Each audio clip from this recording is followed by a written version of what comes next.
I stood gazing out the window, the cold glass reflecting my tired face.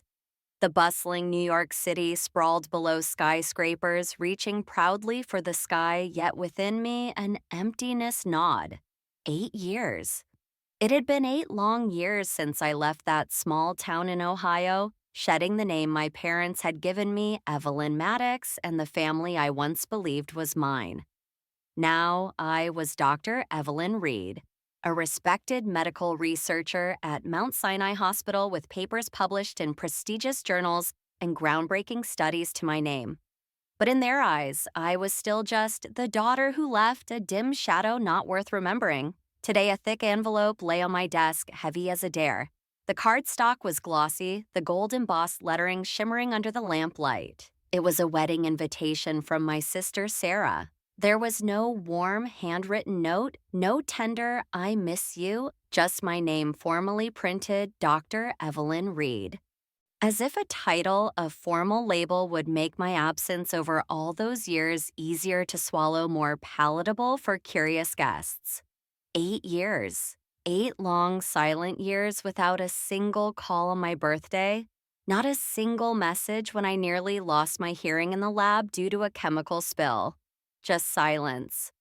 Cold, curated silence, meticulously arranged like a cruel work of art. But now, I receive an invitation to Sarah's big day. It wasn't an olive branch. It was a performance, a carefully orchestrated play. And I wasn't invited to be part of the family. I was invited to be proof that they tried, that they had fulfilled their obligations. I turned the card over in my hand, my thumb tracing the embossed letters, wondering how they even found my mailing address. Perhaps they didn't. Maybe the Army's event protocol team forwarded it. Or perhaps Sarah just figured her little PR stunt wouldn't be complete without the family disgrace in the back row. The wind outside tapped lightly at the window pane as if it wanted to say something. I leaned against the sill and stared out across the Mount Sinai training grounds. A new class of recruits were mid-drill, young, hopeful, loud. They didn't know yet what it meant to be erased by the people who raised you. I envied that innocence. A knock broke the stillness.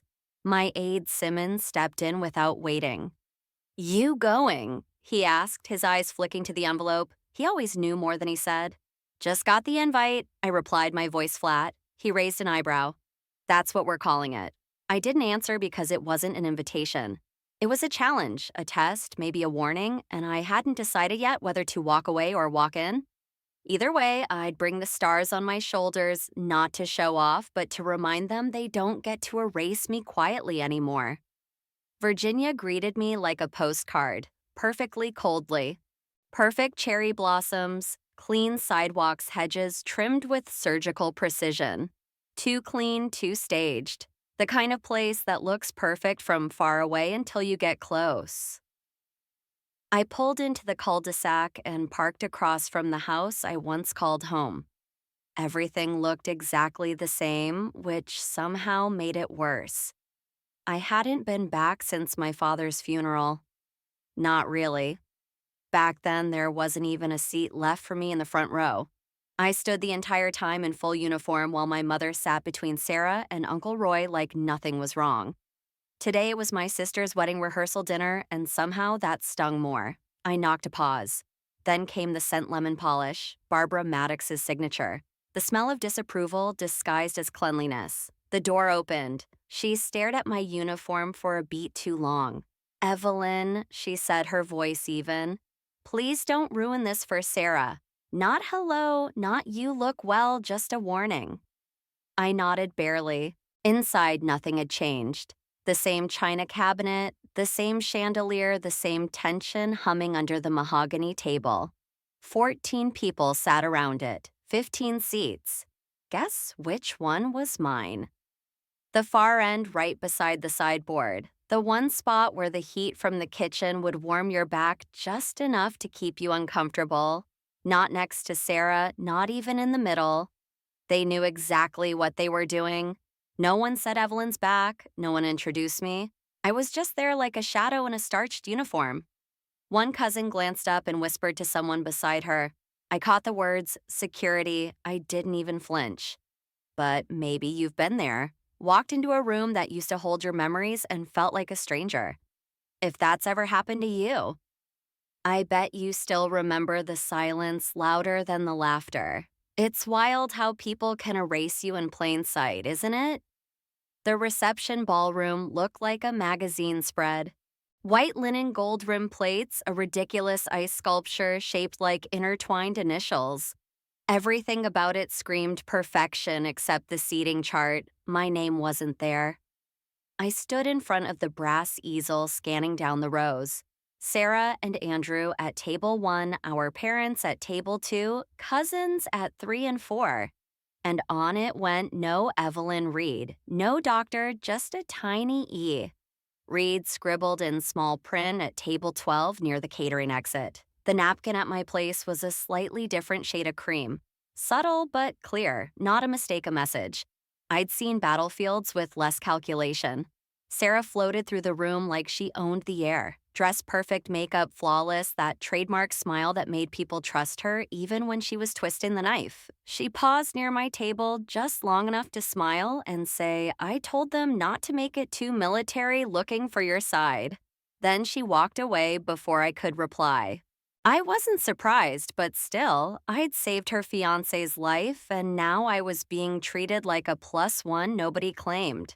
The toast started. Dad went first. Toasted new beginnings, Mom added to loyalty and grace. They both looked right through me. No mention of the daughter who flew halfway across the world. No thanks for attending. No welcome back. Then Sarah took the mic. Champagne flute in one hand, she swirled like it was a Broadway moment. To think she said sweetly, even my big sister made it tonight flying all the way from wherever she guards doors now. The room laughed. Not softly, not awkwardly. It was the kind of laugh that comes easy when the target isn't in the room. Except this time, I was. And then Barbara, my mother, chimed in from table 2. She's the shame of this family, but at least she's punctual. That was it. The whole ballroom tipped into full laughter. Glasses clinked. No one looked uncomfortable. No one tried to stop it. I didn't get angry. I didn't cry. I stood up slowly, my muscles tensing beneath the uniform fabric, lifted my glass untouched until now, and took a calm sip. The sudden, heavy silence that followed didn't come because I shouted. It came because I didn't. I set my glass down carefully, the tiny clink like a pin dropping, and spoke clearly, each word deliberate. The people I guard, I said, my gaze sweeping across the stunned faces, outrank everyone in this room. That was all. But it hit harder than any insult they'd planned, cutting straight through their arrogance. No one laughed after that, not because they understood me, but because for the first time, they didn't know where to place me anymore. I was still standing. Not because I had something more to say, but because for once I needed them to see me not guess, not assume, not avoid. And then I saw him, Andrew, Sarah's groom, standing at the far end of the ballroom, halfway between his new in-laws and the people who once cheered his commissioning. His jaw was tight, his amber eyes locked on mine. He didn't laugh. He didn't smile. He just walked slow, steady with that soldier's gait you can't fake. He moved past the whispering cousins, the curious neighbors, the friends of friends staring intently past my mother who whispered something sharp that he utterly ignored past Sarah who froze mid-glance, watching him clutching her champagne like it might save her. He stopped one pace away from me, not close, not casual, but formal, and then he saluted, crisp, sharp, regulation perfect. Then, clear enough to cut through the echoes of every crystal chandelier and every lie in the room, he said, "This is Major General Evelyn Maddox, my commanding officer. Please forgive my wife." You could hear the collective gasp before you saw who it came from. Sarah's smile cracked, shattering like glass. Her eyes went wide, filled with fear and disbelief. The mic slipped from her hand, hit the wooden floor, and thudded like a gavel. She fainted. Someone screamed a high-pitched cry. A flute of champagne shattered with a tinkling sound. My mother stood so fast her chair toppled backward, But me, I didn't blink, not a single flicker of expression. Because this wasn't revenge. This was recognition, and it was long overdue. The ballroom froze, not with panic, but with something colder realization. Then, from one of the side tables near the wine bar, a man in uniform stood. Colonel Reardon, retired, but still proud and standing ramrod straight. He raised his hand in salute. No words, just respect. Then another General Park also rose and saluted. Then a third, an older woman I didn't know by name, but whose eyes said everything. She'd worn stars once, too. 4 salutes, 4 truths made visible, and no one could unsee it now. My mother tried to speak, her lips moving silently. This is not the time. But no one was looking at her anymore. The eyes in the room had shifted, not because I asked for them, but because they finally understood what they'd erased. And just like that, the shame they'd thrown on me all those years suddenly fell back on them, quiet but heavy. Andrew lowered his salute. He stepped back a pace, giving me the floor without ever saying another word. I didn't take the mic, I didn't raise my voice, I just stood there silently amidst the chaos and revelation, and somehow that was louder than anything they'd ever said to me, echoing in the hushed space. The hotel lounge was quiet, not cozy strategic. Velvet chairs, dim lamps, hushed voices. The kind of place where secrets didn't echo. Barbara Maddox sat across from me in a pale cardigan and a blouse with pearl buttons. Not one was undone. Of course, she didn't reach for me, didn't smile, just said, "You certainly made a statement." I didn't answer. I didn't need to. She took a sip of her cold coffee. The media's buzzing. Some of the headlines are flattering, some aren't. Still nothing from me. I wasn't prepared. She continued, her voice holding a slight tremor. None of us were. Not Sarah, not even your father, if he was still. Sarah fainted, I said flatly, my voice devoid of emotion. Barbara blinked. She has sensitivities. To truth, I asked, my gaze sharp as a surgeon's scalpel, or to not being the center of attention. Her grip on the cup tightened, her knuckles white. I didn't come to fight. Then why did you come? I asked, leaning forward slightly. She hesitated, then leaned forward just slightly, her eyes searching. I thought maybe you could release a statement, something neutral, clarifying that we, didn't fully understand your position. There it was. Let me get this straight, I said, slowly enunciating each word. You want me to issue a press statement not to correct a lie, but to protect your discomfort. She flinched. Slight, but I caught it. You have to understand, she said, her voice weak. We didn't mean to hurt you. I was trying to protect the family's image. You were different, loud. I wasn't loud, I replied, my voice firm. I was visible. That's not the same thing. Then I reached into my leather folio. I slid a document across the table. She didn't touch it, just stared, her eyes filled with suspicion. This was sent 7 years ago, I said, my voice even. An anonymous tip to the Military Ethics Board alleging I falsified combat reports, questioned the validity of my Bronze Star, said I was unstable, politically promoted. Barbara didn't blink. I was passed over for my first star that year. I continued. No explanation, just silence. That could have been anyone, she said quickly, her voice rushing. You're a public figure. I slid the second page forward. Linguistic analysis, military use only cross-referenced writing patterns, sentence structure phrases. I tapped the bottom line with my finger. 96% match, Sarah Maddox. Secondary lexical contributor, Barbara Maddox. Barbara's lips parted, then closed again. For the first time, I saw it. The crack behind the pearl buttons. You, she started, her voice faltering. I didn't write it, but you gave her the language, I said, no waver in my voice. The access, the documents, the tone. She sent it, but it was your fingerprints. She looked down at her coffee. It had gone cold. You didn't just ignore me, Mother, I said. You sabotaged me quietly, professionally, efficiently. Her eyes welled, but no tears fell. I made choices, she whispered, her voice hoarse. And I paid for them. I didn't stop loving you, she said, a belated declaration. No, I replied, my gaze steady. You just stopped calling. The silence that followed wasn't angry, it was heavier than that. Do you have any idea what it feels like? I said, my voice low but clear, to watch your mother pretend you don't exist. Her voice cracked. I was trying to protect your sister. She couldn't compete with. She didn't have to compete, I said sharply, cutting her off. She just had to show up and you made sure I was too buried to be seen.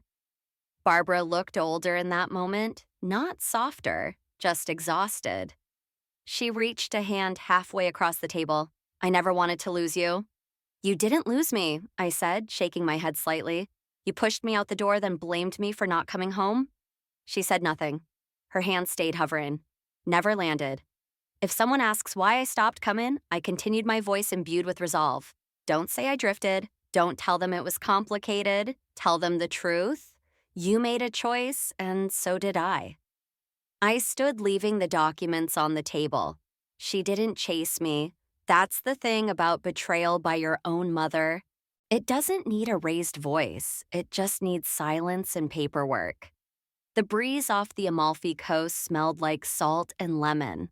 I stood barefoot on the terrace of a small cottage tucked into the cliffs, a cup of dark espresso in one hand, the sea stretching out below me like it had nothing to prove. For the first time in years, I felt still. No orders, no dress codes, no ceremonies or salutes, just morning light canvas and silence that didn't punish me for existing. The press never got the statement they wanted. I didn't give them a quote or a soundbite, just one moment, one salute that said everything, and that was enough. The clip from the wedding went viral, over 3 million views in the first 48 hours. The caption read, "They mocked her until her rank silenced the room." I never commented, never shared it, never explained. I didn't need to. Weeks later, the Pentagon called. They offered me the chair position on the new Joint Ethics Advisory Board, a seat built ironically out of the very betrayal that tried to break me. But I said no.